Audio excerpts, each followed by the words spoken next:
Graças a Deus, irmãos. Qual é o salmo hoje? Então vamos ao Salmo 128.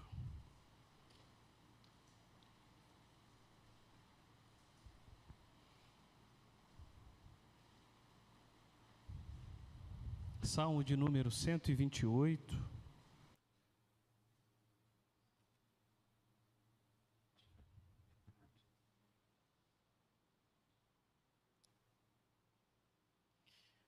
Continuemos nossa peregrinação nos cânticos de romagem. Diz o texto: Bem-aventurado aquele que teme ao Senhor e anda nos seus caminhos. Do trabalho de tuas mãos comerás, feliz serás e tudo te irá bem. Tua esposa no interior de tua casa será como a videira frutífera, teus filhos como rebentos da oliveira, à roda da tua mesa. Eis como será abençoado o homem que teme ao Senhor. O Senhor te abençoe desde Sião, para que vejas a prosperidade de Jerusalém durante os dias de tua vida. Veja os filhos de teus filhos, paz sobre Israel. Senhor Jesus nos abençoe com a leitura da sua preciosa palavra.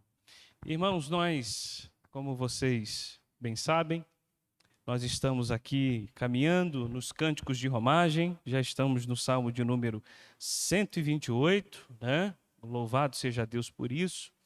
E eu confesso que durante os meus estudos nesses salmos, como o Senhor tem trabalhado no meu coração, como o Senhor tem acalentado o meu coração e tem consolado o meu coração, também exortado o meu coração, né? E uma das coisas que a gente percebe muito claramente nesses salmos é que na caminhada do crente, na caminhada do povo de Deus, essa caminhada é composta por momentos de lutas, por momentos de dificuldades. Porém, né, nós percebemos à luz desses textos que além, né, de haver momentos de muitas lutas e de dificuldades, também há a presença real de Deus em todo o tempo, nos guardando, nos sustentando, nos livrando.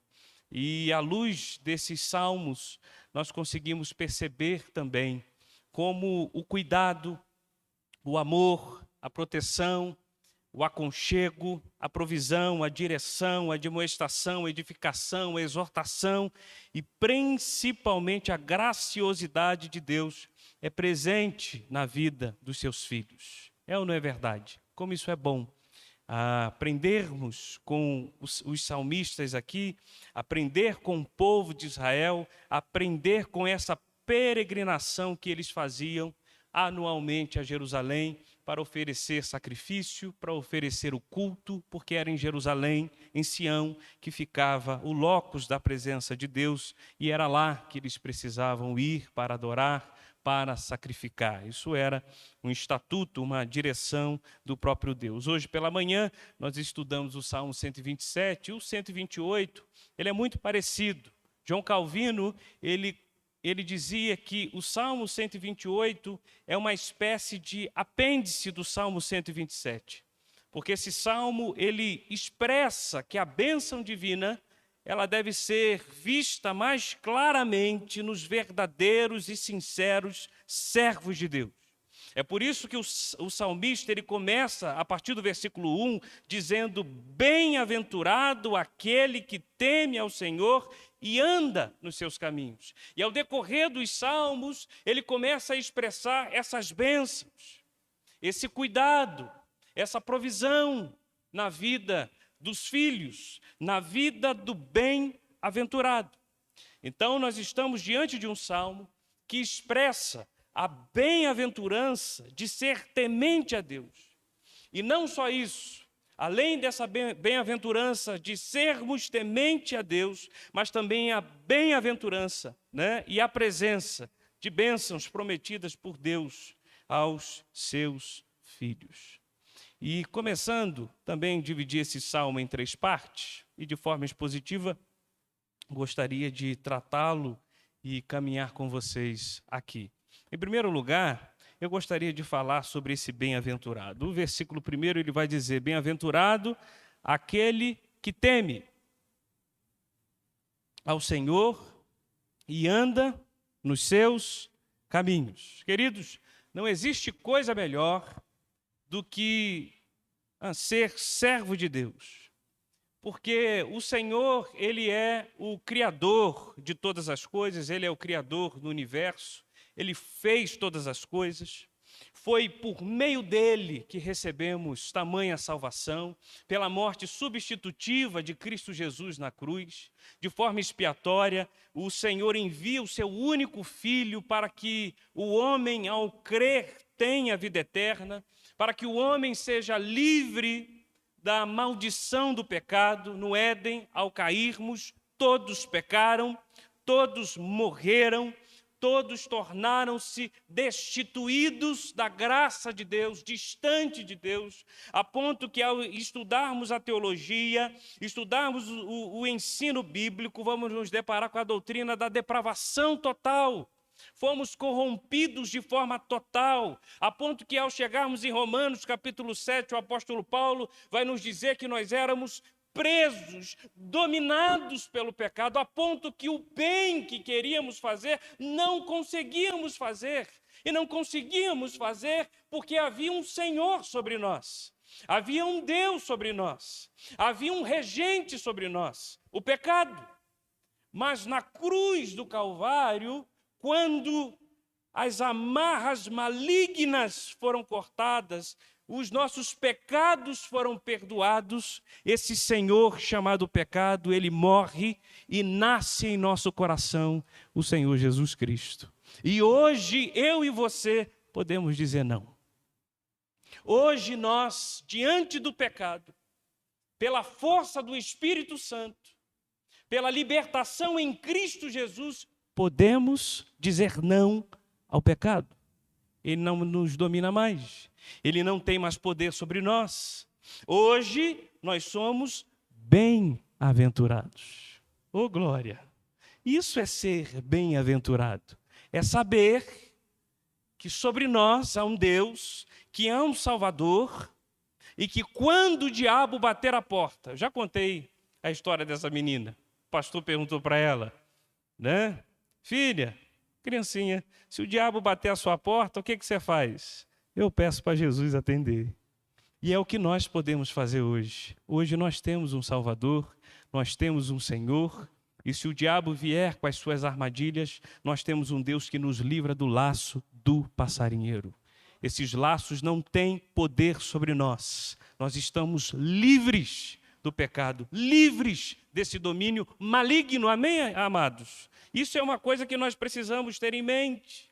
Essa é a maior bem-aventurança que podemos ter como crentes, como filhos de Deus, porque hoje nós podemos ser chamados por filhos e podemos chamar o Senhor de Pai, Abba Pai. Você bem sabe que nós fomos adotados em Cristo Jesus e recebemos, e por meio do primogênito, recebemos ali a herança da vida eterna. Então, irmãos, temer a Deus, já entrando aqui um pouco mais no meu primeiro ponto, bem-aventurado aquele que teme, temer a Deus é muito mais do que ter medo de Deus.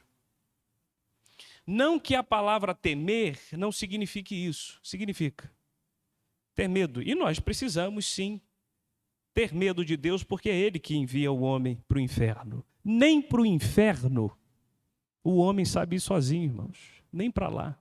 Quem coloca o homem no inferno é Deus. Quem tem a chave do inferno é Deus. Quem é o Senhor do inferno é Deus, não é o diabo. O diabo não é senhor de nada, não é dono de nada, não tem poder sobre nada, não é regente de nada. O Senhor de todas as coisas, do céu e do inferno, é Deus.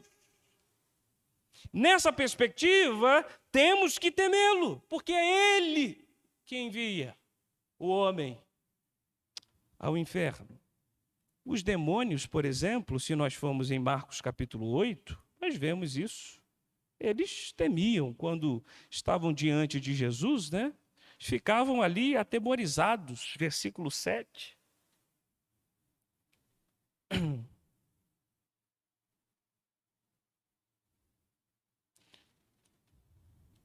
Eles ficavam atemorizados diante do Senhor Jesus. Deixa eu só que eu anotei aqui o texto errado aqui, irmãos. Quando o Senhor Jesus estava diante do Gadareno, lá ele estava, e o Gadareno, ele chega diante do Senhor. Marcos capítulo 5, está aqui. Perdão, irmãos, anotei errado. Marcos 5, olha o versículo 7. Versículo 6, quando de longe viu Jesus, correu e o adorou, exclamando com alta voz, que tenho eu contigo, Jesus, Filho do Deus Altíssimo, conjura-te por Deus que não me o quê? Atormente. Você veio aqui para me atormentar.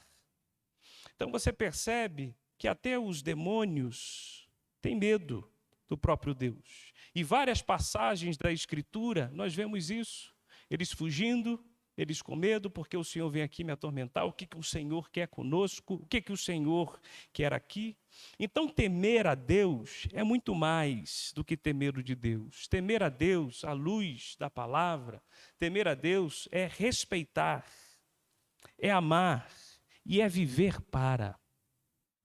Temer a Deus é o sentimento ou a verdade daquele que compreendeu que sobre ele há um Senhor, há um Deus soberano, há um Deus guardador, há um Deus a qual ele precisa devotar toda a sua adoração.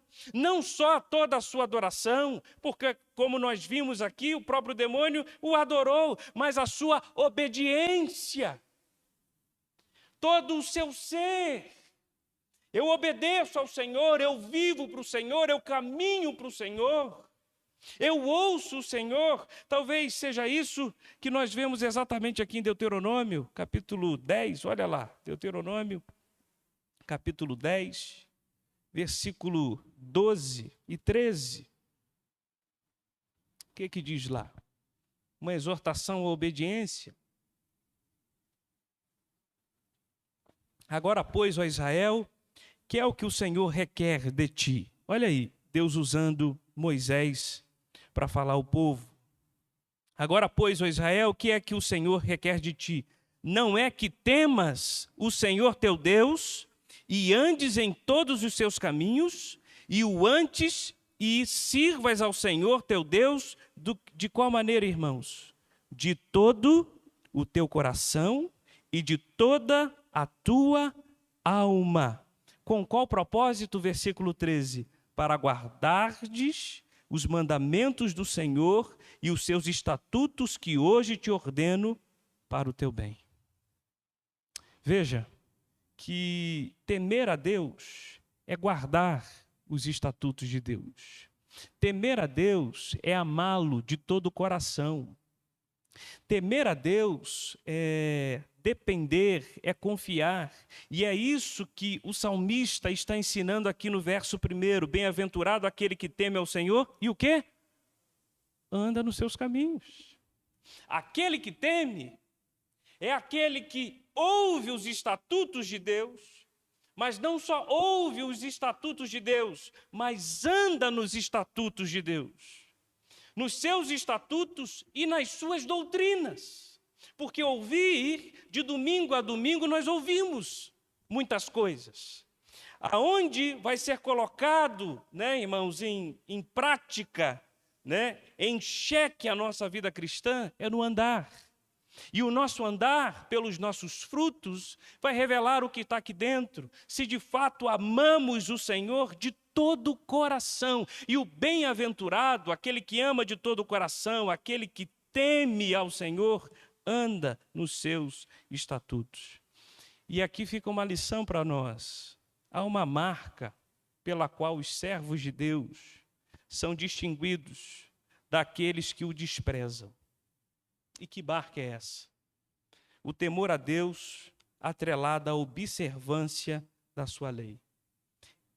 Essa bem-aventurança, ela está totalmente ligada ou intrinsecamente ligada ao temer, ao ouvir e ao observar. Eu acho que Joseil cantou esse crer e observar. Né? Foi Joseil ou foi o Ricardo? Crer e observar. Isso que os salmos e hinos estão nos ensinando. Crer nessa verdade e observar essa verdade. E elas são inseparáveis na vida do bem-aventurado, porque o bem-aventurado, ele teme e ele anda nos seus estatutos. E a raiz, queridos, dessa vida cristã, ela precisa produzir frutos para a glória de Deus. O Senhor Jesus, em Mateus 7, ele vai dizer que o crente, ele vai ser reconhecido, o homem será reconhecido pelos seus frutos. A árvore irá revelar os seus frutos, e isso mostrará se essa árvore é boa ou se essa árvore é ruim. Salomão, por exemplo, ele entendeu e considerou essa verdade a ponto que, quando ele termina o livro de Eclesiastes, ele termina o livro resumindo todo o seu pensamento e toda a sua reflexão da vida exatamente dentro dessa perspectiva de temer a Deus e guardar os seus estatutos. Eclesiastes capítulo 12, olha lá.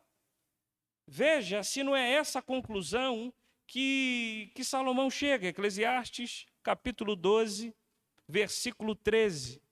Eu lembro que assim que o Senhor converteu o meu coração, esse era um dos versículos que mais me movia. Salomão, ao fazer sua conclusão, resumir, olha o versículo 13. De tudo o que se tem ouvido, de tudo que eu disse até agora, de tudo que eu ensinei até agora, de tudo que eu destaquei até agora, de tudo que se tem ouvido, a suma é: teme a Deus e guarda os seus mandamentos, porque isto é o dever de quem, irmãos? De todo homem. Porque Deus há de trazer a juízo todas as obras, até as que estão escondidas, quer sejam boas, quer sejam más. Então está aqui, qual é o dever de todo homem? Temer a Deus e mais o que, irmãos? Guardar os seus mandamentos. Bem-aventurado aquele que teme ao Senhor e anda nos seus estatutos. Amém, amados? Segundo lugar, este bem-aventurado, este que teme ao Senhor, esse que guarda os estatutos do Senhor, esse que anda nos estatutos do Senhor, ele receberá algumas bênçãos. É isso que o salmista observou. Algumas bênçãos recebidas. O salmo é o 128. Olha o que diz o versículo 2. Do trabalho de tuas mãos comerás, feliz serás e tudo te irá bem. Tua esposa no interior de tua casa será como a videira frutífera, teus filhos como rebentos da oliveira, à roda da tua mesa. Ou seja, percebam aqui algumas bênçãos verdadeiras que esse bem-aventurado está recebendo da parte de Deus. E agora, eu preciso ter um pouco de cuidado aqui, porque muitas falsas teologias, falsos ensinos surgem dentro do contexto, né, de explicação de bênção. Quando vamos falar de bênção, dessas promessas prometidas por Deus. Se não, vejamos. O salmista aqui, ele nos apresenta que o bem-aventurado, ele comerá do fruto do seu trabalho, ele será feliz, tudo te irá bem, uma boa esposa terá, gozará da plenitude do lar, né? Os filhos serão como rebentos da oliveira, a roda da tua mesa, como se tivesse uma mesa cheia, né? E bem farta. Mas o que isso significa? O que essas bênçãos aqui significam para nós? O que essas verdades aqui, observadas e analisadas pelo salmista, apresentam para nós? Em primeiro lugar, eu gostaria de começar fazendo o inverso. O que elas não apresentam? Em primeiro lugar, não significa que o bem-aventurado não passará por provações. Não, não é isso que esse texto está dizendo. Nós, crentes, servos do Senhor Jesus Cristo, vamos passar por provações, por lutas, por perdas, por dificuldades, por dissabores, por muitas questões. Segundo lugar, não significa que todo crente será rico e abundante em bens. Não, não significa isso. Não é isso que esse texto está dizendo. Não é isso que esse texto está trazendo. Não. Nós não temos essa promessa na Escritura de que todo homem de Deus precisa ter o seu celeiro muito cheio. Não, não tem isso na Bíblia. Não tem. Em terceiro lugar, não significa que a família do bem-aventurado não passará por dias difíceis. Aqui nós olhamos, como rebentos. Tua esposa no interior da casa será como uma videira frutífera. Mas o fato de ter essa verdade aqui, essas bênçãos para nós, não significam dizer que nós, como família, não passaremos por lutas, por dificuldades. Mas, afinal, o que o salmista está ensinando? Em primeiro lugar, ele está ensinando que, diferentemente daqueles que produzem tanto, que geram tanto e têm tanto, como nós vemos pela manhã, e não desfrutam do que eles produzem, do que eles trabalham, do que eles se fadigam, o bem-aventurado recebe de Deus a graça de compreender, de entender que tudo vem de Deus. E desse Deus vem a bênção de desfrutar os frutos do seu trabalho. A bênção de poder desfrutar do que o Senhor está fazendo. Por isso ele está dizendo, do trabalho de tuas mãos comerás, feliz serás e tudo te irá bem. O seu trabalho, o fruto, você consegue se deliciar com essa bênção, se deliciar com esse fruto. E na medida que você se delicia com esse fruto, você compreende que veio de Deus, que veio do Senhor, que essa bênção veio dele, esse cuidado veio dele, essa provisão veio dele. E é isso que Salomão, mais uma vez, ensina lá em Eclesiastes. Vamos lá de novo. Tem paciência comigo aí, gente. Eclesiastes, capítulo 2. Preciso usar texto bíblico para aplicar essas verdades. Eclesiastes, capítulo 2, versículo 24 e 26. Olha o que ele diz lá. Sobre a vaidade do trabalho. Versículo 24 e 26. Nada há melhor para o homem do que comer, beber e fazer que a sua alma goze o bem do seu trabalho. No entanto, vi também que isto vem da mão de Deus. Vem de quem, irmãos? De Deus. O fruto. Versículo 25. Pois, separado deste, quem pode comer ou quem pode o quê? Alegrar-se. O seu trabalho, como nós começamos a meditar isso no Salmo 127, os frutos deles, nós temos como servos de Deus, como bem-aventurados, somos abençoados para desfrutar desses frutos, para abençoar o próximo, para ajudar o outro, para caminhar com o outro, para abençoar os nossos filhos, para abençoar as nossas filhas, para abençoar a nossa esposa. Talvez não seja muito, e nós vamos falar sobre contentamento já já, talvez não sejam grandes coisas, mas o Senhor tem me dado graça de colher e de poder produzir e de poder me deleitar com a minha família do fruto do meu trabalho. Que coisa boa! Você ter um emprego, você trabalhar, você estudar, você se dedicar e poder desfrutar disso. Mas quantos se perdem? Quantos perdem a vida? Quantos perdem família? Quantos perdem os seus filhos? Tornando o seu trabalho em vaidade. Quantos estão trabalhando e buscando, mas sempre numa perspectiva de vaidade? Tim Keller, no livro Ego, ele vai dizer exatamente isso. Que muitos querem produzir tanto, exatamente para revelar o ego do coração. Muitos querem apresentar tantas coisas, às vezes à sociedade, à igreja, à pessoa do lado, ou mesmo para querer fazer parte de um grupo seleto, e começa a produzir tantas coisas e não desfruta daquilo, mas na verdade é o ego inflamado. Vaidade, diz Salomão, versículo 25, pois separado deste, quem pode comer ou quem pode alegrar-se? Separado de Deus, é isso que ele está dizendo, quem pode se alegrar com o fruto do trabalho? Tem tantas coisas. E aparentemente você olha na televisão, você olha no YouTube, tantas alegrias, tantos sorrisos, tantas coisas bonitas, mas isso é aparente. Conversa com uma pessoa que diz ter tanto e ser tanto, e começa a conversar, e você vai ver a profundidade e a tristeza do coração, porque a sua alma não tem uma realização, que essa realização, essa transformação, esse preenchimento total, essa libertação total é Jesus.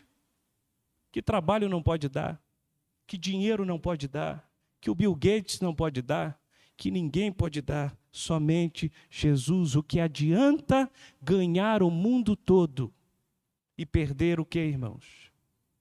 A sua própria alma.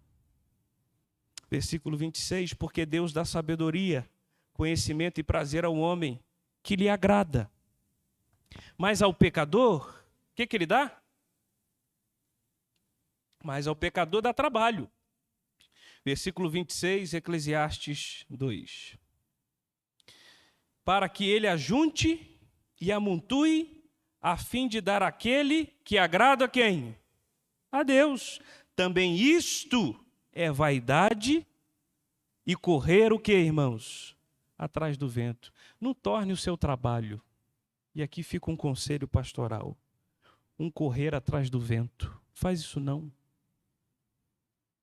As oportunidades que Deus está te dando de você crescer, inclusive intelectualmente, numa perspectiva de correr atrás do vento. Não faz isso. Se você é bem-aventurado, entenda que foi do Senhor que veio todas essas coisas e desfrute disso. Talvez até abrindo mão de algumas coisas para ter mais tempo com a sua família, com seu esposo, com seus filhos. Não terceirize isso. Pense nessas coisas.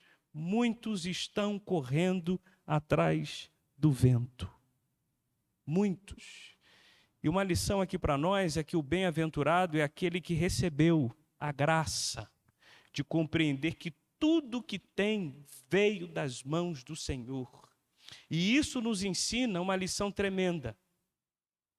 Que é possível, irmãos, ter pouco, ter muito pouco, e ter um coração contente.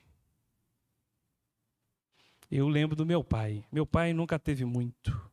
Meu pai nasceu lá em Olinda, e casa de pau a pique, e ele sempre fazia questão de me dizer isso. Filho, foi de lá que eu nasci, foi lá que eu nasci, foi lá que eu cresci. E mesmo ele não sendo crente, ele dizia isso, mas Deus me deu a graça de ir para a escola de marinheiro, da Marinha. Deus me deu essa graça. E lá na escola eu pude começar a ajudar os meus pais. E eu sempre vi isso estampado no rosto dele, contente, com o pouco que ele tinha. Irmãos, é possível ter pouco e ter um coração contente. E eu tenho aprendido isso. Esse é o ponto desse salmo, esse é o ponto aqui. O ponto aqui é que o crente verdadeiro, o bem-aventurado, experimenta um coração realizado, um coração contente em Deus. Porque o contrário disso é vaidade. Não foi isso que o apóstolo Paulo nos ensinou? Filipenses capítulo 4, mais um texto aí, segue lá. Olha o que ele disse. Filipenses 4, versículo 10. Alegrei-me sobremaneira no Senhor, porque agora uma vez mais renovastes a meu favor o vosso cuidado, o qual também já tinhas antes, mas vos faltava oportunidade. Digo isto, não por causa da pobreza, porque aprendi a viver o quê, irmãos?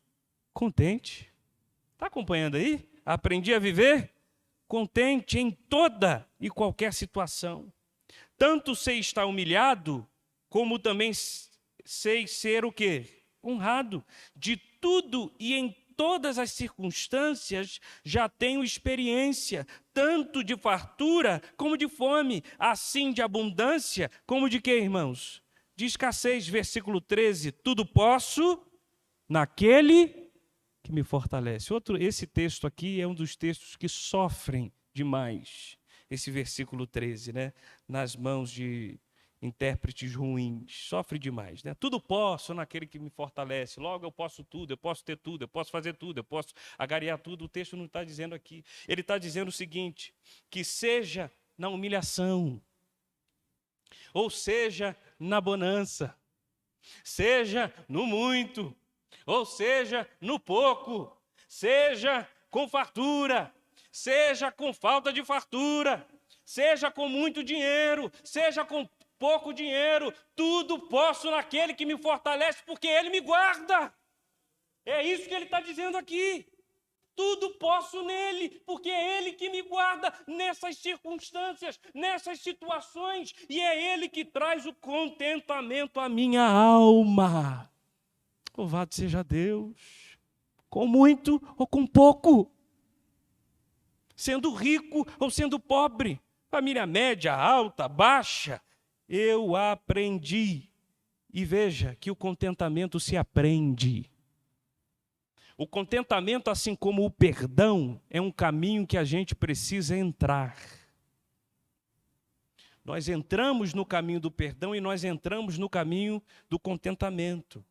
Eu aprendi, diz o apóstolo Paulo, aprendi a viver contente, porque não é essa a nossa natureza carnal, a viver contente com o que eu tenho hoje, com as coisas que eu tenho hoje, né? Não é essa a nossa natureza.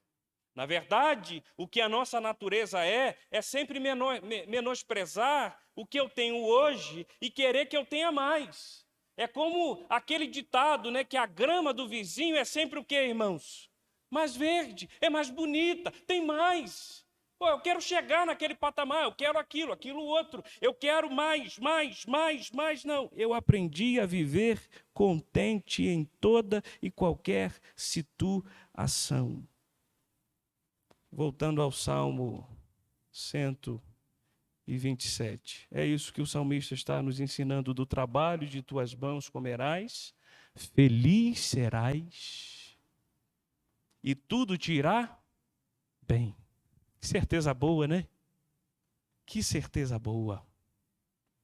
Em segundo lugar, o bem-aventurado experimentará o gozo de ter uma esposa como a videira frutífera, e experimentará os filhos como rebentos da oliveira. Diz o texto: tua esposa no interior de tua casa será como a videira frutífera, teus filhos como rebentos da oliveira, à roda da tua casa.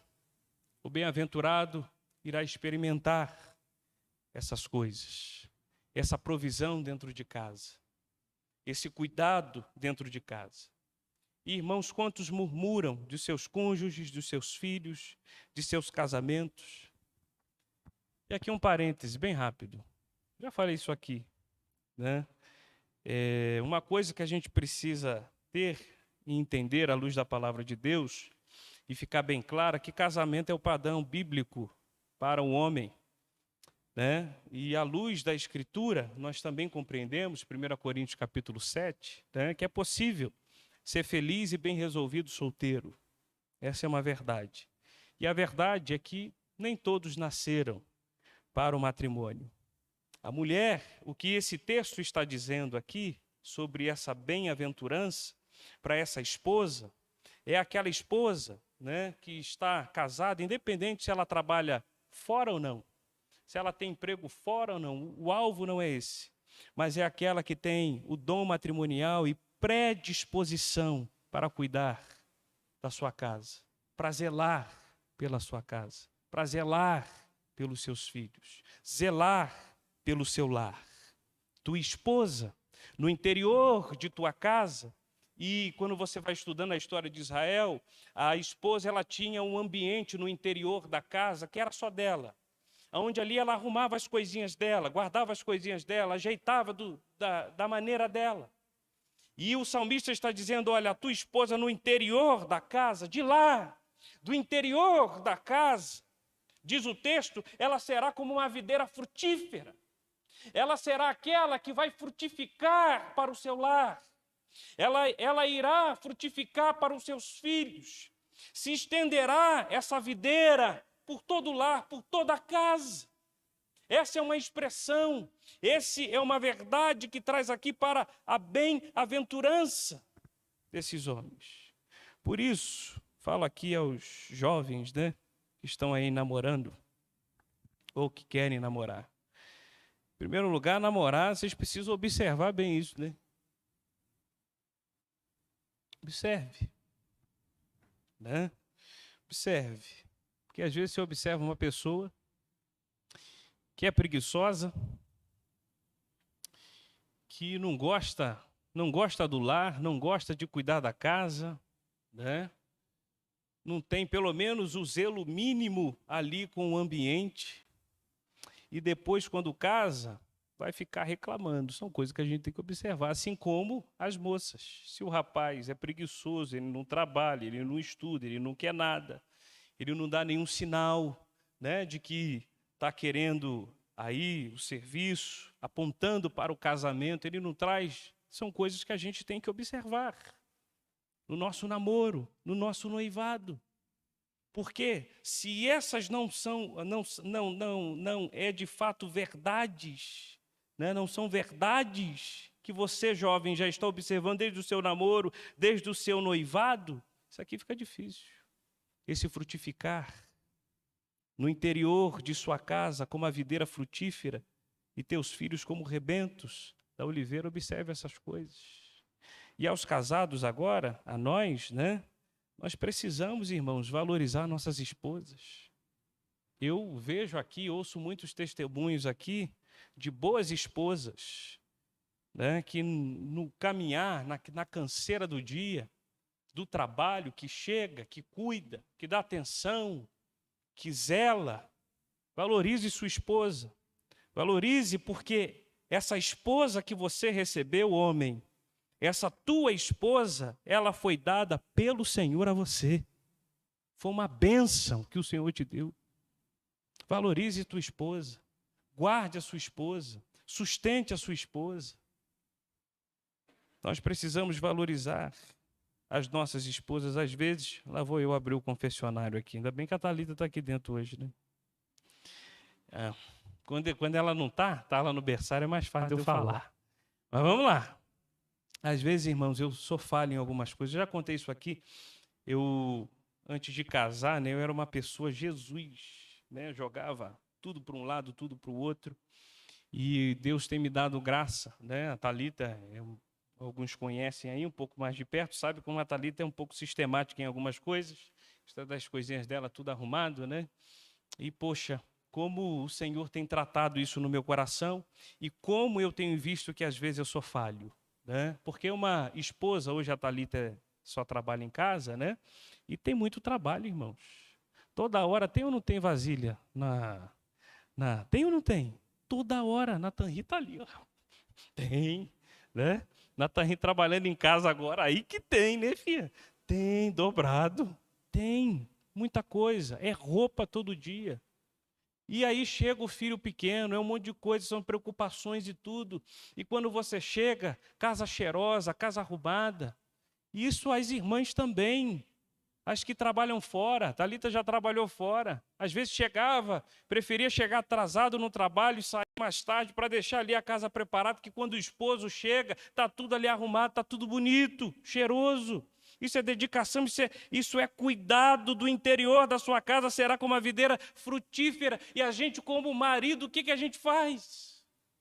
Qual valorização? E eu falo isso por mim, que muitas vezes preciso mudar em algumas coisas. E ela sabe disso. E peço perdão publicamente. Por vezes, né, só olhar para o meu interior e esquecer que Deus me deu uma boa esposa. Uma esposa que cuida de mim, que zela por mim, que caminha por mim, né? Que está aí, zelando pelo nosso lar. Tua esposa no interior de tua casa será como uma videira frutífera. Coisa boa, é ou não é? Que bênção, né, irmãos? Terceiro lugar, Quantos veem os filhos como fardos e que talvez fossem melhor nunca terem nascidos? Quantos? E o texto vai nos dizer aqui: teus filhos como rebentos da oliveira, à roda da tua mesa. O que ele está dizendo? Filho é benção. Aqui o cenário é o seguinte: é como se tivesse um pai de família com uma mesa grande, cheio de filho, né? Os filhos ali ao redor da mesa, lotado. E, além disso, ainda tinha aqui aquele cenário de que do meio do povo de Israel viria o descendente. Então tinha essa perspectiva. Pô, será que um dos meus, né, é o descendente? É o filho, né? Será que um dos meus é o filho? Talvez Jacózinho, talvez não, né? Jacó, meio complicado, eu acho que não é ele, não. E assim vai. E eles tinham esse desejo, esse almejar dentro do coração, essa expectativa de ter a vida, a mesa farta. E não só isso, mas a mesa farta, porque naquele cenário, naquela época, representava também, né, fortalecimento, a aljava. Por isso no Salmo 127 nós vemos isso lá, há uma aljava cheia, a proteção dos filhos aos seus pais. E aqui esse salmista está dizendo, independente, irmão, se temos 1, 2, 3, 4 filhos, ele está dizendo: como rebentos da oliveira, à roda da tua mesa. Deus tem dado rebentos aos seus filhos. Deus tem dado. Olhe para o seu filho. Pense nessas circunstâncias. E hoje não é diferente. Nossos filhos são rebentos e nós almejamos vê-los, assim como os pais aqui almejavam ver os seus filhos e almejavam que o Messias chegasse. Assim somos nós. Nós almejamos que os nossos filhos sejam pequenos cristos, sejam cristãos. Esse é o nosso maior alvo como pai. Nosso maior alvo como mãe, ter nossos filhos e ensiná-los no caminho do Senhor, ter essa bênção.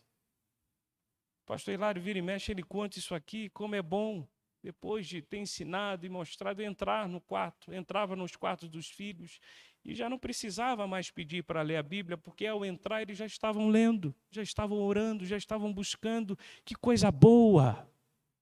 Rebentos, irmãos. Esse é o desejo que precisa estar no nosso coração. E em último lugar, para eu não cansar vocês, versículo 4, 5 e 6 diz: eis como será abençoado o homem que teme ao Senhor. O Senhor te abençoe desde Sião, para que vejas a prosperidade de Jerusalém durante os dias de tua vida. Veja os filhos de teus filhos, paz sobre Israel. Ele está dizendo que esse bem-aventurado, ele receberá bênçãos. E não só isso, que essa bênção, ela tem uma origem, ela vem de Sião. E de Sião é dizer que ela vem de Deus. A bênção, as bênçãos que nós recebemos, vêm do nosso Deus. Esse fortalecimento, essa bem-aventurança, essa providência de Deus, do nosso Senhor Jesus Cristo, vem do Todo-Poderoso. O Senhor te abençoe, versículo 5. Desde Sião, para que vejas a prosperidade de Jerusalém durante os dias de tua vida. O Senhor abençoe vocês. O Senhor guarde vocês, porque é de lá. Não tem uma outra origem, não tem uma outra iniciativa, não tem outro lugar que possa produzir bênção verdadeira, a não ser de Sião, a não ser de Jerusalém. E agora, levando para o nosso contexto, a não ser do nosso Deus, a não ser do nosso Senhor, é dele que provém toda a bênção. E ele estava orando agora no verso 5, o Senhor te abençoe desde Sião. E eu, como pregador, eu digo para vocês: Deus abençoe vocês. Deus guarde vocês, Deus guarde a sementeira de vocês, Deus guarde a despensa de vocês, Deus abençoe a casa de vocês, Deus abençoe os filhos de vocês, em nome de Jesus. E que vocês vejam a prosperidade de Jerusalém durante os dias de tua vida. Veja os filhos de teus filhos. Eu estava conversando com uma avó essa semana, aí ela falou assim, Dina sabe quem é? Ela disse assim, amor de vó é diferente. Aí eu, explica isso aí. Como que esse negócio de amor de vó é diferente? Não, é porque quando os meus netos vão lá para casa, eles podem fazer o que eles quiserem. Ah, é? Ah, entendi. Né? Por isso tem gente que diz que vó, né? Vó, né? Atrapalha em algumas coisas, né? Mas eu estou brincando, tá, irmãos? Mas eu fico imaginando, quem aqui é a avó? Levante as mãos aqui. Tem algumas aqui. É bom ou não é bom ver os netos? O filho dos filhos.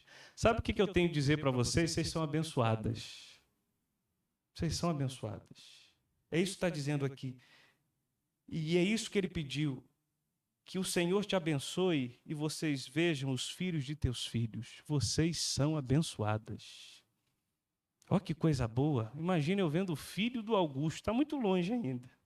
Mas já vendo o filho do Augustus, né? Os filhos do Augustus, da Catarina, do Estevão, os nomes saindo já, aparecendo.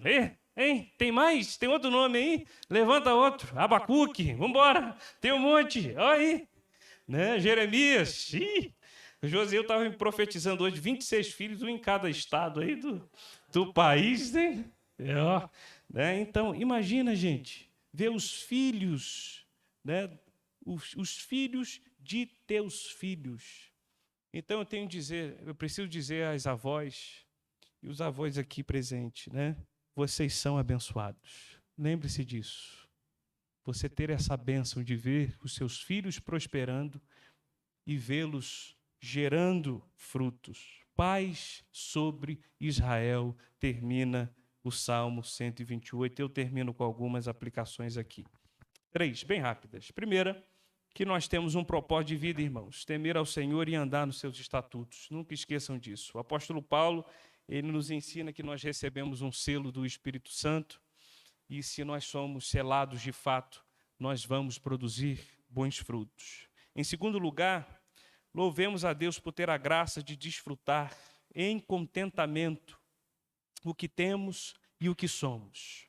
Louvemos a Deus por ter um trabalho, uma esposa, os nossos filhos.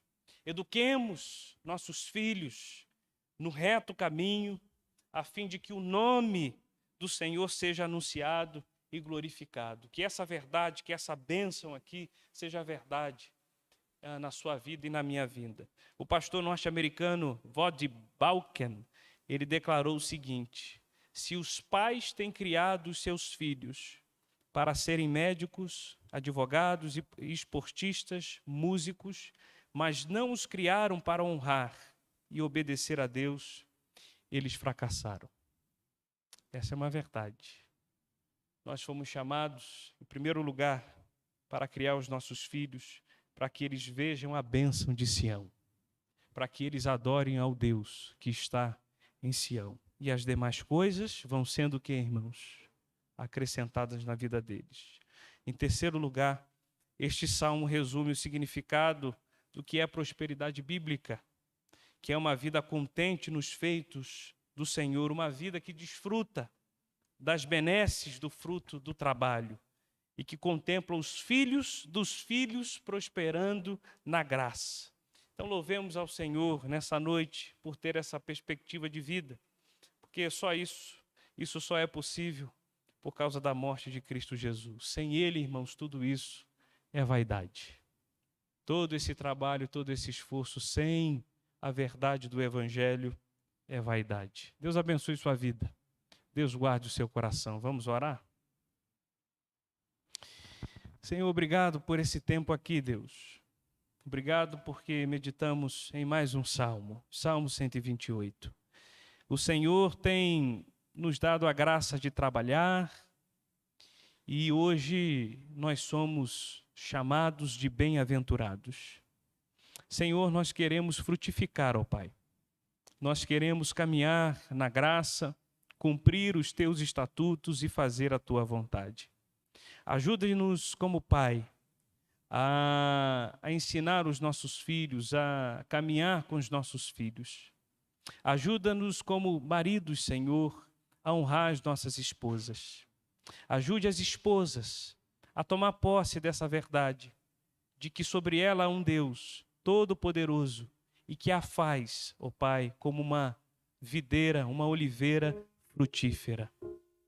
Guarda as esposas no lar. Guarda, ó Pai, o seu caminhar, o seu dia a dia, as suas labutas diárias, as suas dificuldades, Senhor. Esteja com cada uma delas.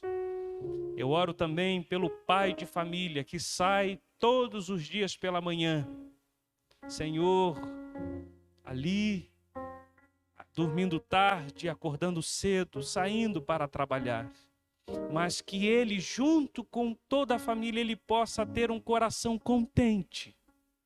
Talvez não tenha o salário almejado, Senhor, pela sociedade, mas ele tem, ó Pai, o contentamento e a presença do Senhor Jesus Cristo.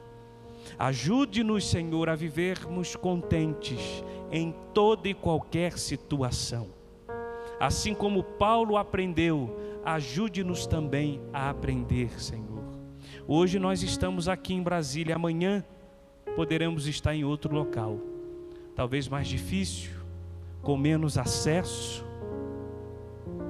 com luz que só tem na parte da manhã ou na parte da noite, como os nossos irmãos no Ribeirinho, que o transporte não é com carro, mas ali com uma lancha, com um barco, dependendo, Senhor, do tempo, da situação do dia, e às vezes no meio do trajeto, pegando ali, Senhor, uma tempestade, tendo que se acolher debaixo, ó Pai, de um lugar, de uma árvore, ó Pai, de uma plantação.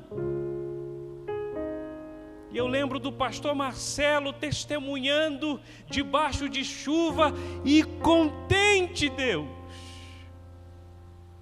Ajude-nos Senhor, a viver contente em qualquer situação. Seja em Brasília, seja no Rio de Janeiro, seja em Manaus, Senhor, seja nos ribeirinhos, seja no norte, seja no sul. Ajude-nos, Senhor.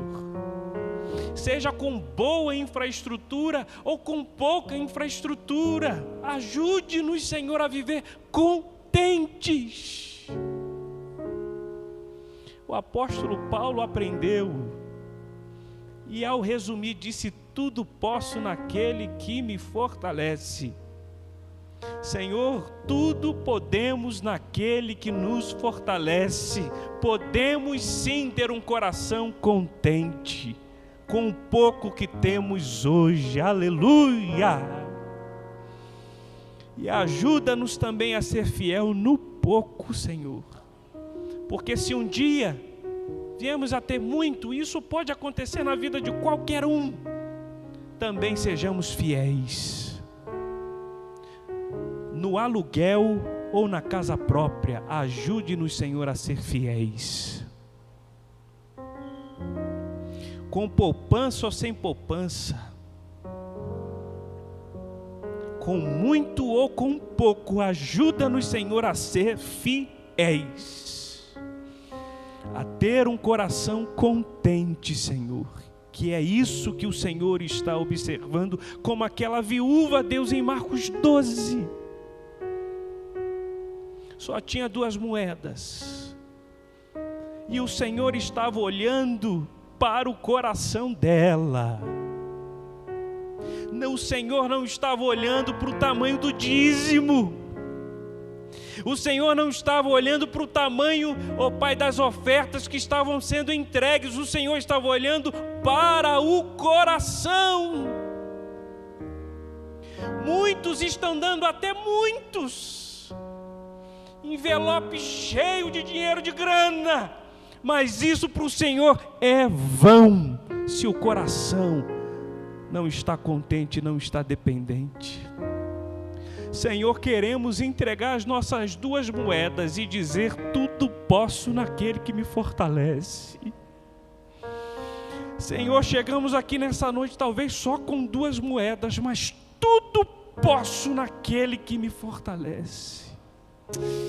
Ensina-nos isso, Deus. Ensina-nos a ser gratos, Senhor. Ensina-nos, Senhor, a ter um coração contente. Precisamos sim crescer profissionalmente, isso é bom. Tem gente aqui estudando, tem profissionais aqui se dedicando. Abençoa-os, Senhor. Guarda-os, Senhor. Tem gente querendo e estudando de forma legítima, até mesmo para trazer uma condição um pouco melhor. Mas, Senhor, não deixe que os seus filhos coloquem o seu coração no crescimento, mas no Deus provedor, Senhor. Não permita, Deus, e eu falo isso por mim, por nós, não permita, Senhor, isso é muito sério. Um coração distante, ó Pai, do contentamento, está azedo, está morto, está distante do Senhor. Queremos viver contente, Senhor. Louvado seja o Teu nome, Deus. Obrigado por essa palavra. Obrigado pelos salmos de romagem, Senhor. Temos mais alguns pelas frentes. Tem misericórdia da minha vida, Deus, para estudar, ó Pai, e poder passar aqui para os irmãos. Abra os nossos corações para compreender a Tua palavra, Senhor, dentro desses salmos. Muito obrigado, Senhor. Nós saímos daqui leve com o nosso coração, de que nós temos um Deus que nos abençoa. Senhor, é a minha última oração. Ajude-nos a desfrutar do nosso trabalho, Deus. Ajude-nos a desfrutar, a pegar a esposa, o nosso filho, e ali no parque da cidade estender, Senhor, uma toalha, botar um pão, talvez dormido, uma fruta, e ver, Senhor, o nosso rebento crescer, e ver a nossa esposa. Ajude-nos nisso, Senhor, a desfrutar disso. Talvez numa condição melhor, dar uma saída, pegar um carro, ir num hotel, em algum lugar. Ajude-nos a desfrutar, Senhor, porque se não for para isso, ajude-nos a abençoar. E quando abençoamos, quando ofertamos, quando ajudando o próximo, isso é desfrutar do nosso trabalho. Traz esse contentamento ao nosso coração, Jesus. A parar de olhar para nós mesmos, para o nosso umbigo, para a nossa poupança, e esquecer do próximo, Senhor, e esquecer do nosso irmão que está do nosso lado.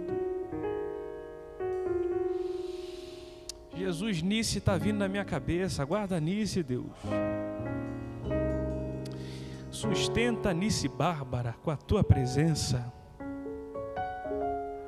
Essas situações todas, guarda a Tua serva, Senhor. Não permita que Nice venha desanimar, Deus, mas que sobre ela há um Deus que a sustenta, e que ela pode dizer nessa noite: tudo posso naquele que me fortalece. Guarda Nice Bárbara onde ela estiver nesse momento, lá no Rio de Janeiro, lá naquela casa. Vai lá, Jesus, abraça Nice, Deus, abraça essa nossa irmã, Jesus. Vai lá, ó Espírito Santo de Deus, nós te suplicamos, te pedimos, abraça Nice. Nice não está sozinha, Jesus. Meu Deus, meu Pai, nós oramos por Nice. Lembramos dos missionários também, Deus, que estão aí, que nós ajudamos, os de perto, os de longe. Ó Espírito Santo de Deus, guarda cada um deles, Senhor. Esteja aí acalentando o coração dos seus servos, trazendo a eles essa certeza que tudo eles podem naquele que os fortalece, Deus. Guarda os missionários. Eu lembro de Carminha, eu lembro de Elanice, eu lembro de Martinha, de Newton. Senhor, guarda, ó Pai, esses irmãos sustentando, Senhor, na Tua presença, Senhor. Guarda, Deus, sustenta. Tu és Deus poderoso. Oh, coisa boa. Santo é o Senhor e digno de toda honra, toda glória e todo louvor. Nós oramos e entregamos, Senhor, a nossa vida. Amém e amém.